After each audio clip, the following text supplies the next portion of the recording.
이랑 방법, 그리고 이거를 어떻게 평가를 했는지, 그리고 디스커션 순서로 하겠습니다. 먼저 인트로덕션입니다. 이 논문은 모션 인필링을 해결을 하고자 하는 논문인데요. 이게 어떤 거냐면 왼쪽을 보시면 일단 스타트 시퀀스와 끝 시퀀스를 알고 있을 때 이 사이에 이 갭을 컴플리트 완성을 하는, 이렇게 초록색으로 완성을 하는 그런 태스크입니다. 그리고 또 여기서 추가적으로 빠져있는 조인트들을 예측하는 기능도 예측하는 문제도 해결을 하고 있다고 하는데요.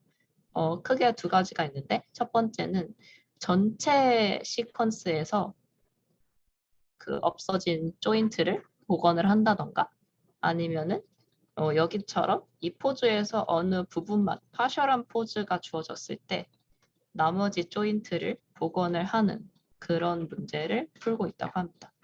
여기 그림은 이렇게 잘라서 여기 앞에 이 두 가지 시퀀스에 대해서 리커버리를 한 것을 보여주고 있습니다. 빨간색이 인풋에서 지워졌던 부분입니다. 그래서 이 논문에서는 모션 인필링을 이미지 인페인팅 문제로 가져와서 풀고 있습니다. 그래서 컨볼루셔널 오토인코더를 사용을 했고, 추가적인 텀 없이 리컨스트럭션 오브젝티브만 사용을 해서 학습을 시켰고요. 그리고 다른 논문들과는 다르게 추가적인 포스트 프로세싱이 필요가 없다고 말하고 있습니다. 그래서 이 어떤 문제를 풀고자 하는지에 대해서 이 영상을 보게 되면은 여기서 이제 이렇게 여기서 여기를 알고 싶은 건데, 이제 이런 식으로 모션을 이미지처럼 표현을 하고, 요 구멍 뚫린 요 사이를 이 네트워크를 이용을 해서 이렇게 채우는 것을 하고 있는 논문입니다. 그러면 방법을 설명을 해보도록 하겠습니다. 오버뷰는 굉장히 간단하게 되고 있습니다. 딥 컨볼루셔널 오토인코더를 사용해서 이미지 같이 표현된 조인트 포지션 맵, 그러니까 이 모션 클립을 이미지 같은 조인트 포지션 맵으로 바꿔서 얘를 이제 네트워크에 넣어서 가운데를 복원을 하고 이 조인트 포지션 맵을 다시 모션 클립으로 돌아와서 비주얼리제이션 하는 그런 논문입니다. 그럼 하나씩 설명을 드릴 텐데, 첫 번째로 이 모션 클립을 어떻게 이미지 라이크 조인트 포지션 맵으로 나타내었는지 그 데이터 레프레젠테이션부터, 그 다음은 어떤 모델 아키텍처를 사용을 했는지 그 구조에 대해서 말씀을 드리고, 그 다음은 그거를 이용을 해서 어떻게 학습을 시켰는지에 대해서 설명을 하겠습니다. 첫 번째는 데이터 레프레젠테이션입니다. 먼저 2016년에 나왔던 홀든의 연구에 사용한 모션 데이터셋을 사용을 했고, 각 프레임의 포즈는 3D 포지션 값으로 나타냅니다. 그래서 이제 하나의 모션 클립을 XI라고 했을 때 이 XI는 P 곱하기 T 디멘션으로 표현이 됩니다. 근데 여기서 P는 타임 스텝 T에서의 포즈 벡터의 그 크기, 여기 포즈 벡터의 그 크기를 의미를 하고, 그리고 T는 이 전체 이 모션 클립의 전체 프레임 수를 의미를 하게 됩니다. 그래서 학습 시에는 이 프레임 수를 240프레임, 총 4초 정도로 고정을 시키고 학습을 하게 됩니다. 근데 이제 여기서 이 하나의 포즈 벡터가 어떻게 구성이 되어 있는지 설명을 드리려고 합니다. 포즈 벡터는 각 기본적으로 아까 말씀드린 것처럼 조인트의 포지션 값들을 가져오고, 이때 이 값들을 루트의 상대적인 로컬 포지션으로 사용을 합니다. 그래서 이 모든 조인트들의 좌표를 x, y, z라고 한다면 그 현재 프레임 t, 그러니까 타임 스텝 t에서의 조인트들의 코디네이트가 x, y, z라고 한다면 모든 조인트들의 좌표를 이렇게 쫙 늘려서 하나의 벡터로 길게 만듭니다. 그 다음에 이제 추가되는 것이 루트 트래젝토리에 대한 건데요. 이 볼드로 된 루트 트래젝토리는 항상 이전 프레임에 렐레티브하게 구하게 되고 볼드로 된 t는 이 플로우 플레인에서의 트랜슬레이셔널 벨로시티를 계산을 합니다. 그래서 디멘션이 2입니다. 그러고 나서 이제 이 감마는 그 업 엑시스에 대한 로테이셔널 벨로시티를 구해서 이 두 가지를 또 여기 포즈 벡터에 추가를 하게 됩니다. 그러고 나서 이제 이 논문에서는 조인트를 22개를 사용을 하기 때문에 22개의 조인트 3개씩 해서 66에다가 아까 루트 트래젝토리에 대한 것들 3가지 해서 총 69 디멘션 포즈 벡터를 사용합니다. 그래서 아까 보여드렸던 이게 하나의 모션 클립을 표현하는 XI였는데요. 여기서 이제 P가 포즈 벡터의 사이즈를 의미를 했으니까 P는 69가 됩니다. 그래서 이제 이 포즈 벡터를 모든 프레임에 걸쳐서 다 계산을 하게 되고 이거를 다 이렇게 쌓아서 프레임별로 다 쌓아서 모션 클립 XI를 이미지 같은 조인트 포지션 맵을 만들게 됩니다.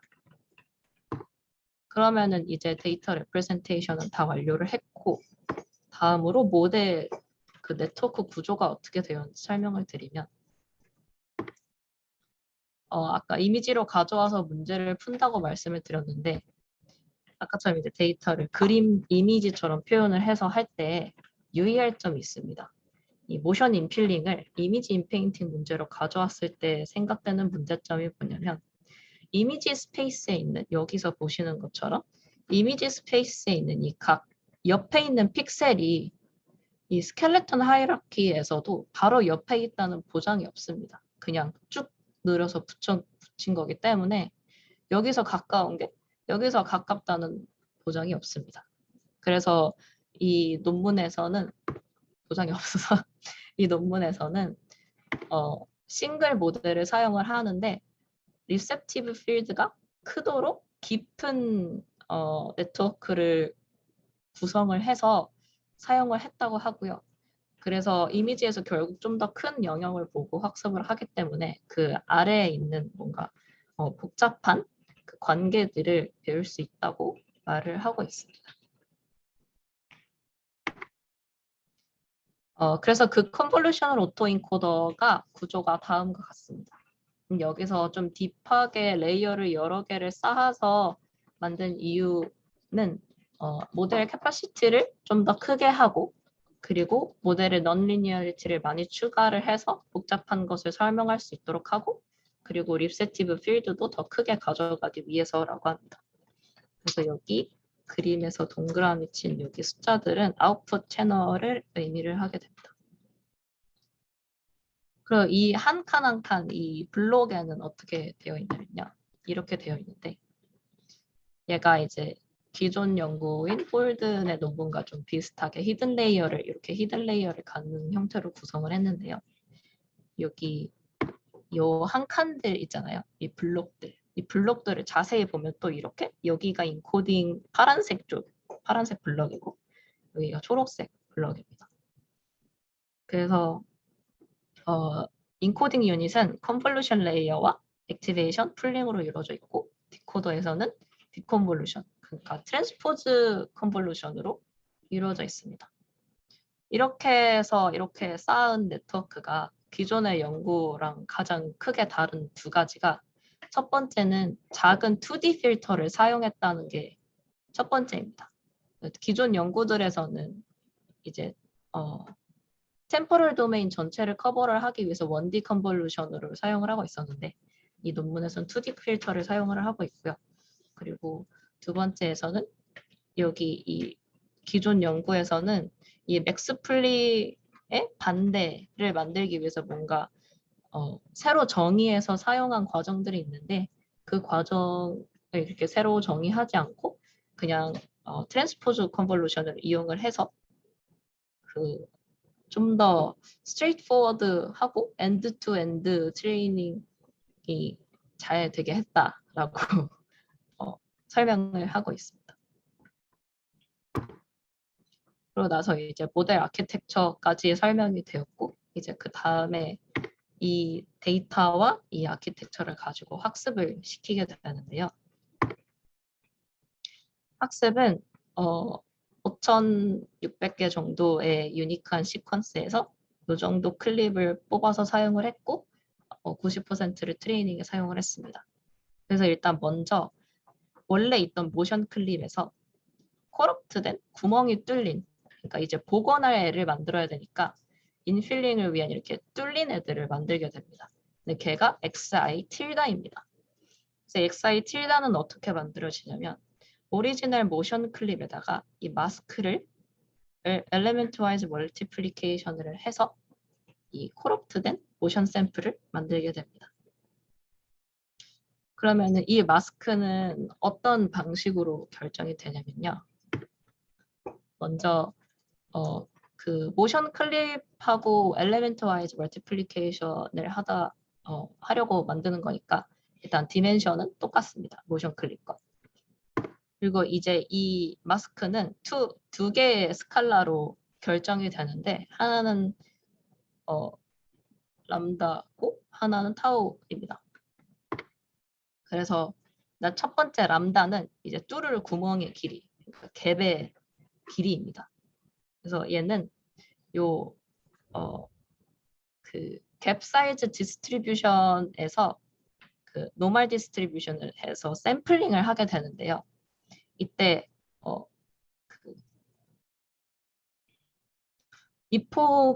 학습 이폭이 점점 진행이 되면서 이 시그마는 고정된 값으로 가져가게 되고 평균인 뮤는 점점 증가시키면서 학습을 합니다. 그런 식으로 이 모델이 점점 더 넓은 갭을 채우도록 학습을 시키게 되는데 이렇게 쉬운 것부터 어려운 문제를 풀도록 학습시키는 것을 커리큘럼 러닝이라고 합니다. 그래서 처음에 뮤 같은 경우에는 10에서 시작을 해서 120이 될 때까지 5회폭마다 증가를 시킨다고 합니다. 그리고 이 마스크를 결정하는 두 번째 파라미터는 타우는 이 구멍의 위치, 이 갭의 위치를 의미를 합니다. 그래서 이 갭의 로케이션은 이 전체 T만큼의 길이에서 아까 정해진 그 갭의 랭스를 빼고 그 뺀 나머지 중에서 유니폼 샘플링을 해서 이 갭의 위치를 결정합니다. 그렇게 해서 저희는 일단 모션 클립을 가지고 있고 이제 마스크를 샘플링해서 만든 뒤에 걔네들을 곱해서 코럽트된 모션 클립인 XI 틸다를 만들었고 이제 여기다가 얘를 모델에 통과를 시켜서 복원된 모션 클립인 XI 햇을 얻습니다. XI 햇을 얻은 뒤에는 이제 이 복원된 모션 클립과 코럽트 되기 전 완전 오리지널 모션 클립 간의 L1 로스를 구하게 되는데요. 이때 갭 부분만이 아니고 모션 시퀀스 전체에 걸쳐서 로스를 계산을 한다고 합니다. 그래서 이 모션의 전체적인 글로벌 스트럭처를 배우도록 합니다. 그렇게 해서 트레이닝을 하는데 그 디테일로는 그 모션 클립의 각 로를 노멀라이제이션을 다 해주고 이때 사용되는 평균이나 표준 편차는 트레이닝 데이터셋 전체에서 계산을 해서 사용을 하게 되고요. 그리고 아담 옵티마이저고 러닝 레이트는 고정해서 사용을 했고 배치 사이즈 80에 자비의 이니셜라이제이션을 사용을 하고 200여 정도 학습을 시켰다고 합니다. 그래서 이제 모션을 가져와서 코럽트를 하고 모델을 통과시켜서 복원된 클립을 가지고 로스를 계산해서 학습을 시키게 됩니다. 그러고 나서 이제 굉장히 여러 가지 실험을 진행을 했는데요. 첫 번째로는 퀀티테이티브 리졸트입니다. 가장 먼저 이게 메인으로 풀고자 하는 리컨스트럭션과 인필링 태스크인데요. 이 숫자들은 여기 이 표에 있는 숫자들은 그 루트에 대해 얼라인을 하고 평균과 그 표준 편차를 구한 숫자들입니다. 그 3D 조인트 에러를. 그래서 이제 여기 이 열에서 보면 이 0프레임이 그냥 아무것도 구멍을 뚫지 않고 이 네트워크에 넣고 다시 복원했을 때 그 에러 값을 의미를 하고요. 그리고 60프레임은 60프레임만큼 갭을 줬을 때, 120프레임은 120프레임만큼 갭을 줬을 때입니다. 그래서 이 값을 계산을 할 때 이 두 경우 같은 경우에는 그 갭에서만 에러를 계산을 했다고 합니다. 이제 여기 모델을 설명을 드리자면 이제 리니어 인터폴레이션은 단순히 주어진 거 사이에 리니어하게 인터폴레이션을 한 거고, 그리고 이거는 기존 논문인 폴든의 논문을 구현한 결과고, 여기에 바닐라 오토인코더라는 게 저희 아까 말씀드렸던 구조가 이 블록 한 칸에 이렇게 컨볼루션이 두 개가 이렇게 들어가 있잖아요. 근데 이 바닐라 오토인코더는 인코딩, 디코딩 블럭에 하나의 그 컨볼루션으로 구성된 모델이라고 합니다. 그래서 여기에 뭐 두 개가 아닌 하나의 레이어로 구성된 오토인코더를 바닐라 오토인코더라고 이렇게 이름을 지었습니다. 그리고 이제 hours는 이제 요 그림에서 표현하는 그 네트워크 그것을 얘기를 하고요. 그리고 여기에 이제 괄호치고 숫자가 있는데 괄호치고 60은 60프레임을 복원하도록 학습을 시킨 모델이라는 의미이고요. 그리고 여기 괄호치고 컬이라는 거는 커리큘럼 러닝으로 학습된 모델이라는 의미입니다. 그래서 이제 이걸 가지고 비교를 하는데 첫 번째는 이제 이 두 가지가 여기서 이 논문에서 제안하고 있는 구조를 따르고 있는데 이 두 가지가 기존 연구인 홀든보다 더 에러 값이 작은 것을 확인하실 수 있습니다. 그리고 이제 여기서는 어떤 걸 비교를 하냐면 인코더 디코더 블록 안에 이렇게 하나의 레이어를 갖는 구조보다 여러 레이어를 쌓은 구조. 그러니까 바닐라 오토인코더보다 hours가 더 에러 값이 작게 나온다. 더 잘 나온다. 그리고 그 이유는 리셉티브 필드가 더 큰 게 결과가 더 잘 나오는 것 같다라고 설명이 되어 있습니다. 근데 이거를 읽으면서 광균 오빠랑 잠깐 얘기하면서도 조금 이상하다고 생각을 했던 게 레이어가 많으면 덩달아 파라미터도 많아지고 넌리니어리티도 더 많이 적용을 하기 때문에 당연히 더 잘 돼야 되지 않나 라고 생각이 들었고, 그리고 이거를 리셉티브 필드가 크기 때문에 더 잘 나온다라고 설명한 것이 약간 조금 그렇다고 좀 합당한 비교가 아니지 않나라는 생각을 조금 하게 되었습니다. 그리고 이제 다음으로 비교를 하게 되는 게 얘는 60프레임을 채우도록 학습시킨 모델, 그리고 이 아래 거는 커리큘럼 러닝을 한 모델을 같이 비교를 하게 되는데요. 커리큘럼 러닝으로 학습시킨 모델은 그냥 리컨스트럭션 하는 태스크나 60프레임을 채우는 태스크에서는 좀 애큐러시가 좀 떨어지긴 하는데 전체적으로 봤을 때 그래도 이 모델들 중에 2등으로 잘 된다라고 해서 커리큘럼 러닝 with trade-off라고 얘기를 하고 있습니다.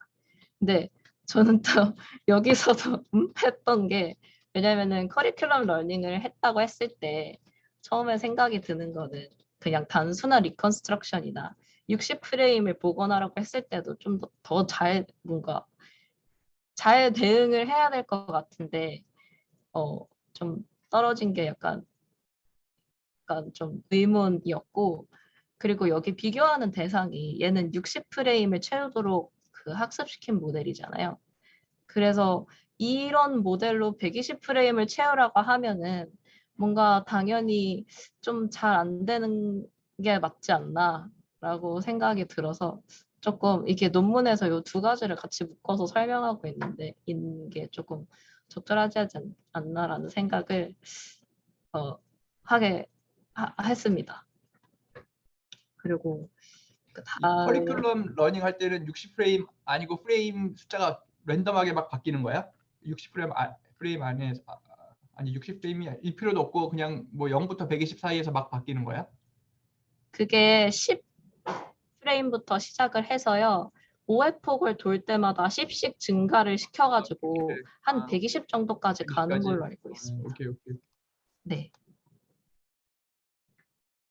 그러고 이제 다음 실험은 이제 이 모델이 디노이징 하는 태스크에 사용이 됐을 때 성능이 어떻게 나오냐를 한 건데, 이것도 마찬가지로 3D 조인트 에러의 민과 스탠더드 데비에이션을 구했고요. 이 디노이징 관련해서 두 가지로 실험을 했습니다. 첫 번째는 조인트 포지션에다가 가우시안 노이즈를 넣어서 얘가 얼마나 그런 노이즈에 대응을 잘하느냐에 대한 결과를 봤는데, 여기 숫자를 보시면 기존 모델보다 좋은 결과가 나오지는 않습니다. 그런데 이제 수치상으로 더 좋은 결과 나오지는 않았지만, 뭔가 실제로 만들어진 결과를 보면 디노이징을 위해 학습된 모델이 아닌데도 비주얼리 코헤런트한 좀 괜찮은 결과를 내고 있다고 말하고 있습니다.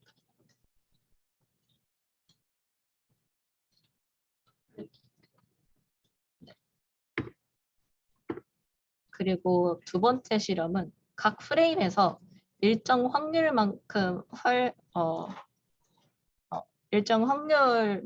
그 조인트들을 마스킹을 해서 지우고 이 네트워크 모델을 통해서 다시 복원했을 때 에러를 비교를 하게 됩니다. 여기서는 기존 논문보다는 더 좋은 결과를 얻었는데요. 비디오에서 보시면 이제 빨간색이 지워진 조인트고 이게 그 복원한 결과입니다.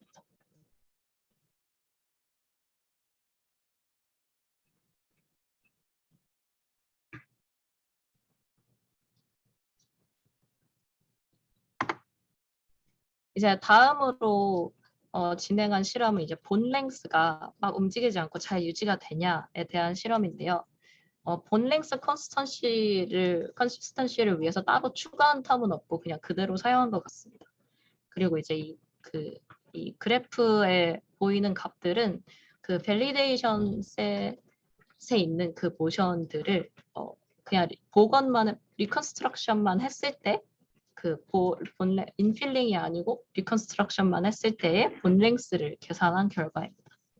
그래서 보시면 파란색은 지금 여기서 제안하고 있는 모델의 결과고, 주황색은 기존 연구인 홀든의 결과고, 그리고 이 회색 점은 그라운드 트루스입니다. 그래서 본 랭스가 이 연구에서도 확실히 좀 변하기는 하지만 미디언 값은 대체적으로 기준 연구보다 더 그라운드 트루스에 가깝고 좀 더 퍼진 정도도 더 작다고 얘기를 하고 있습니다. 그 다음에 이제 퀄리테이티브 리설트를 볼 텐데요. 처음은 이 논문의 목표인 모션 인필링입니다. 이제 이 실험을 할 때 다양한 밸리데이션 셋에서 서로 다른 모션 시퀀스들을 고르고 거기서 몇 가지 포즈를 골라서 실험을 했다고 하는데요. 그 고르는 기준에 대해서는 명확히 언급된 것은 없고 그냥 다른 카테고리의 모션을 골랐다고 합니다. 그래서 이제 그래서 이렇게 고른 시퀀스들을 시드 시퀀스라고 그 다음부터는 그렇게 서술을 하고요. 그래서 이제 이 시퀀스들 사이에 다양한 길이의 갭을 넣어서 복원을 하게 됩니다.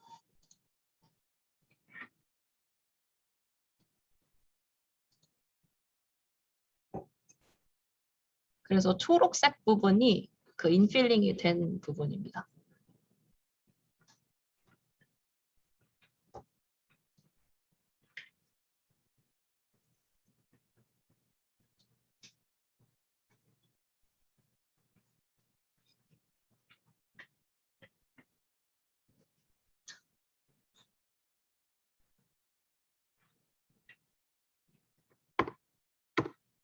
그리고 다음은 터시어리 모션 블렌딩인데 이것이 이게 어떤 실험이냐면요. 추가적인 모션을 블렌딩하는 태스크라고 하는데요.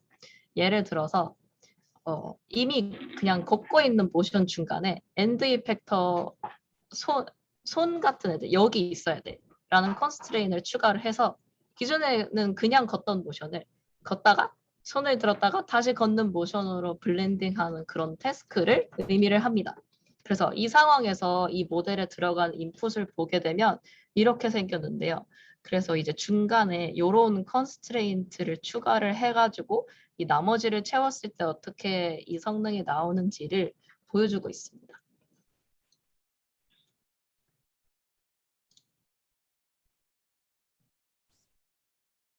그래서 이 오렌지 부분이 중간에 추가한 컨스트레인트입니다. 얘는 원래 오리지널 모션이고요. 네.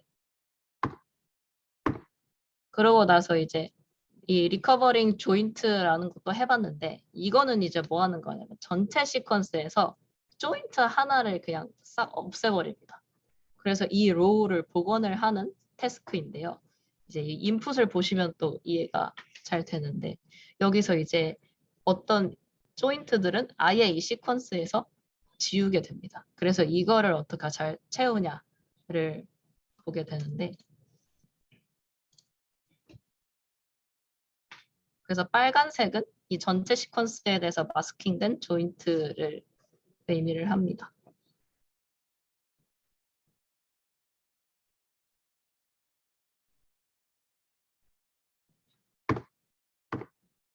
네, 그래서 이제 마지막으로 논문에서 되게 좀 꽤 큰 부분을 할애해서 설명하고 있는 부분인데요.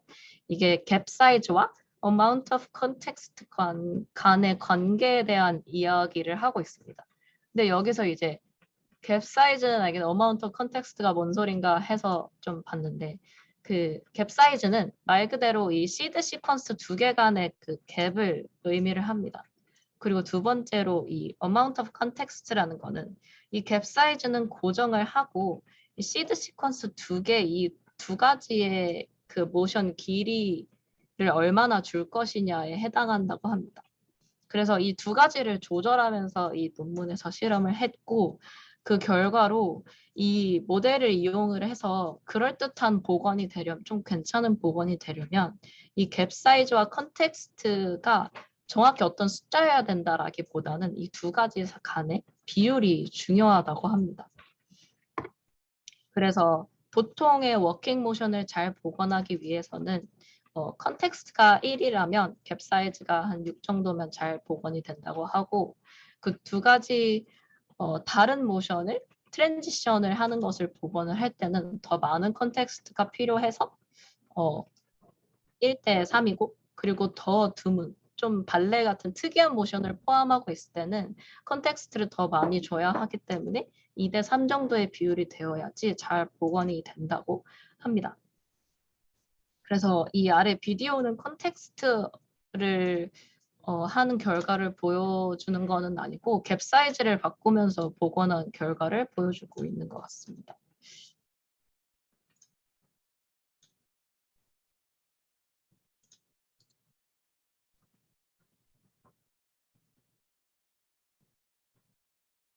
여기서 보시면 갭 사이즈가 너무 크면은 이게 결국 평균 포즈로 가시는 거를 보실 수 있습니다. 250 정도가 되면.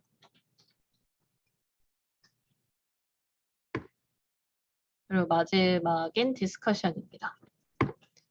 논문에서 설명하고 있는 리미테이션은 두 가지입니다. 어떻게 보면 좀 당연한 한계점들인데요.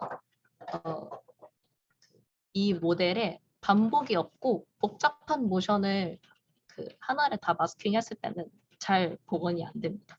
근데 이게 어떤 맥락에서 나온 얘기냐면 그 가이트 사이클이 있는 모션들은 그 사이클 하나를 통째로 날리더라도 이게 복원이 잘 된다고 하거든요. 근데 만약에 그렇게 반복되는 모션이 아니고 좀 특이한 모션일 경우에는 이것이 잘 복원이 안 되고, 그리고 좀 몇 개 없는 트레이닝 데이터에 몇 개 없는 모션을 복원을 할 때는 좀 지터리한 그런 아티팩트가 있다고 합니다. 네, 추가적으로 읽으면서 의문이 좀 들었던 부분이 있어서 말씀을 드리면은, 뭔가 그 모션 시퀀스 전체에 걸쳐서 로스를 계산을 하게 되면 기존의 모션 시퀀스들도, 그러니까 인필링이 되려는 그 목표가 그 구멍이 아니고 다른 시퀀스들도 뭔가 조금씩 변할 것 같은데, 만약에 이게 좀 주어진 모션을 바꾸지 않았으면 하는 그 용도였다면 이것이 조금 단점이 될 수 있을 것 같다고 생각을 했고요. 그리고 아까 표에서 제가 말씀을 드렸는데 좀 커리큘럼 러닝이 뭔가 되게 잘 될 것 같은 느낌이었는데 그렇게 모든 경우에 대해서 다 잘 나오는 건 아니었고, 그리고 이게 여전히 풋스케이팅 아티팩트가 나오기는 합니다. 근데 이게 제가 왜 의문이라고 생각을 했냐면, 처음에 말할 때 다른 연구들에서는 아웃풋에다가 뭐 인펄스 키네마틱을 쓰는 포스트 프로세싱이 있지만 우리는 더 추가적인 게 없지 않기 때문에 추가적인 걸 하지 않기 때문에 좋다라고 말을 하고 시작을 해가지고 약간 너무 기대를 했나.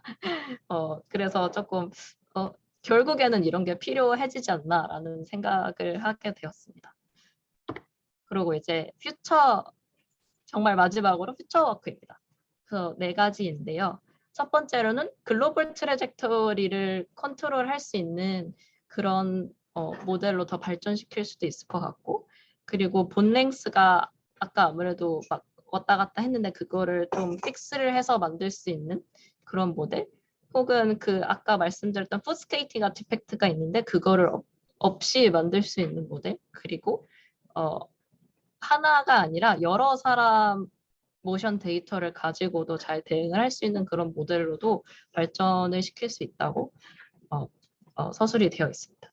근데 또 여기서 조금 생각을 해봤는데 그 뭔가 셀프 어텐션 레이어를 해가지고 좀 더 이게 이 타임에 따른 이 모션 시퀀스를 더 잘 할 수 있지 않을까라고 생각을 했는데, 정진님이 팀미팅에서 이거 관련 발표를 해주셨는데 그런 논문이 있더라고요. 실제로 모션 여기 있는데 뭐 모션 컴플리션이라고 해서 모션 인필링을 그런 식으로 한 논문도 있었고, 그래서 그런 거를 하면 더 좋아지지 않을까라는 생각을 했고, 그리고 또 이게 그냥 조인트를 쭉 늘어서 포즈 벡터를 이렇게 쫙 만들어서 CNN을 통과를 시키는데, 뭔가 이 CNN이 아무래도 주변의 로컬한 피처들을 고려를 해서 하는 게 굉장히 장점이기 때문에 그런 거를 최대한 이용을 하려면 그 스켈레톤 하이라키에서 실제로 가까운 애들을 바꿨을 때 그 데이터에서도 실제로 가깝도록 뭔가 만들 수 있는 뭐 그래프 컨볼루션이나 아니면은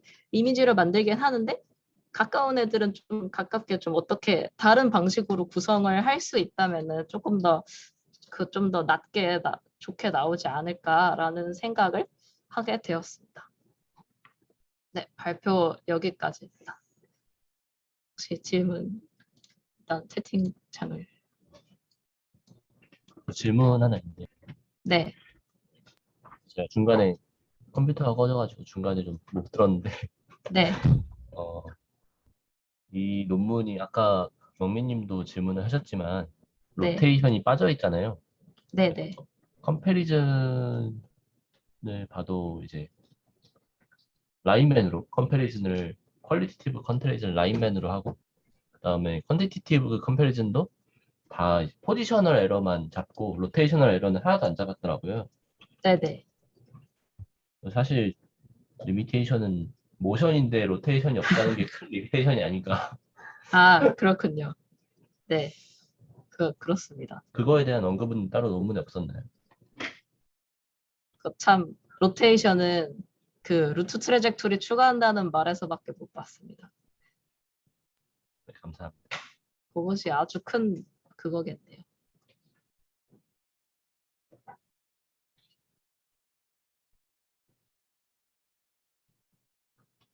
채팅창에도 질문이 더 있는 것 아. 같거든요. 로테이션은 고려하지 않는 걸로 알고 있습니다. 누가 그럼 레이어스랑 커널 사이즈 그대로 두고 스트라이드 다일레이션 같은 것만 바꿔서 해야 리셉티브 필드의 영향을 비교할 수 있는 건가요? 아, 네.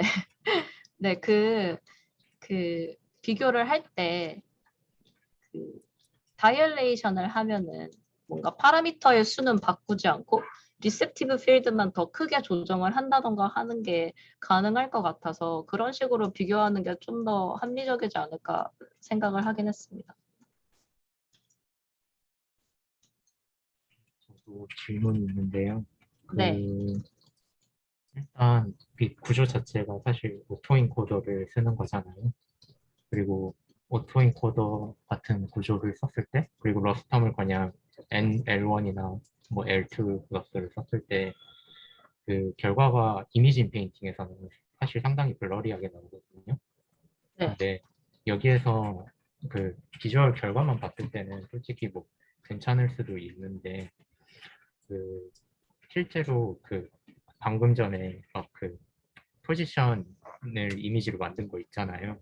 네. 그거를 실제로 비주얼라이즈한 그림이 있을까요? 있으면 그게 제 생각에는 되게 블러리할 것 같은데 혹시 근데 그렇지 않나? 잠시만요.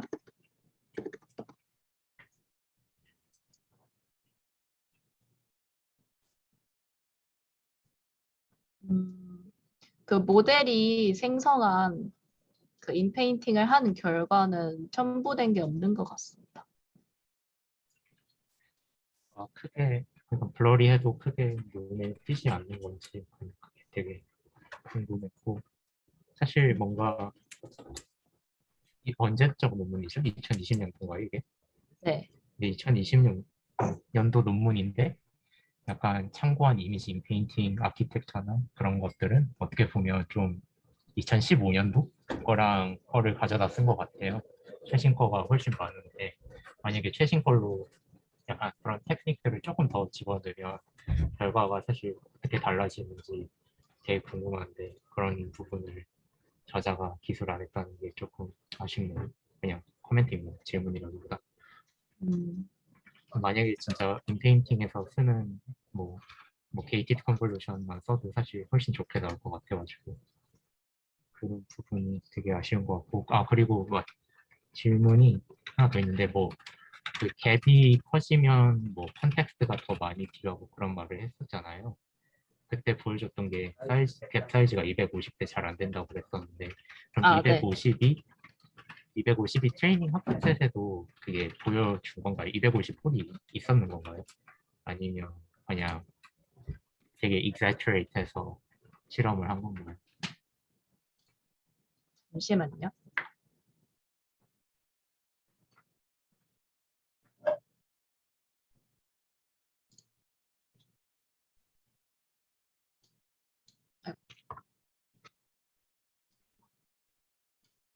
그게 굉장히 exaggerate한 그 실험이라고 할 수 있는 게 그 트레이닝 할 때 그 점점 증가시킨다고 말씀을 드렸는데 120 정도까지 증가를 시킨다고 해서 그 정도까지 한 것 같습니다.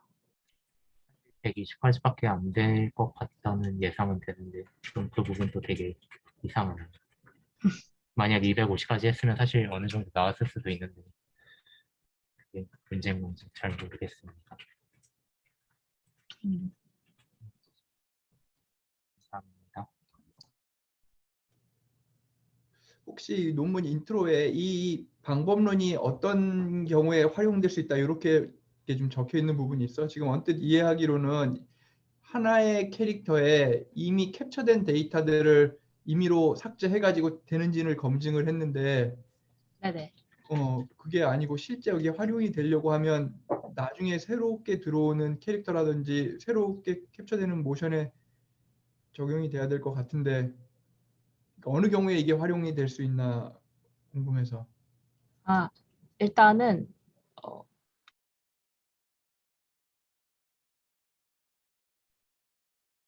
음,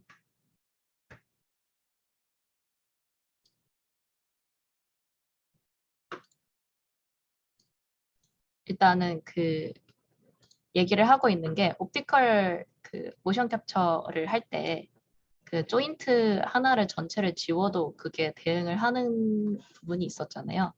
그 조인트 그 하나가 말은 미리 이미 한번 많이 capture된 데이터를 이미 가지고 있고 트레이닝이 된 이후에 나중에 다음 세션에서 이게 그렇게 그 나중에 모션 캡처를 할 때 안 되는 부분을 같이 도와줄 수 있다 이렇게 되는 걸까? 네, 그런 것 같습니다.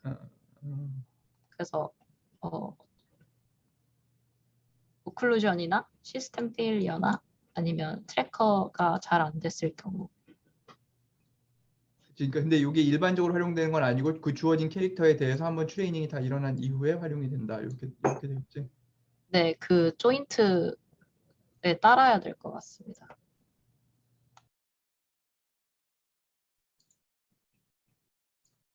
그래서 모션 캡처 데이터를 포스트 프로세싱 할 때 뭐 좋은 툴이 되지 않을까라고 설명을 하고 있습니다.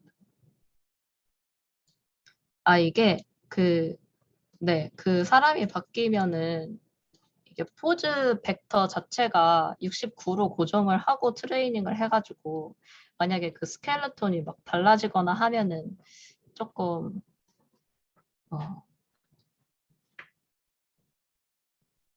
좀 대응을 잘 못하지 않을까 하는 생각이 듭니다. 네, 그게 트랜지션 하는 경우입니다. 서로 다른 모션을 이어서 연결해 주는 경우가 이밸류에이션에서 그 제가 갭 사이즈와 어마운트 오브 컨텍스트를 얘기했을 때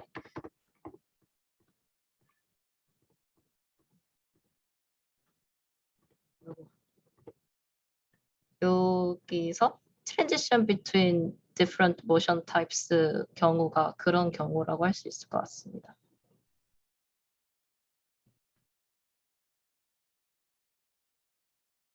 혹시 또 질문 있으실까요?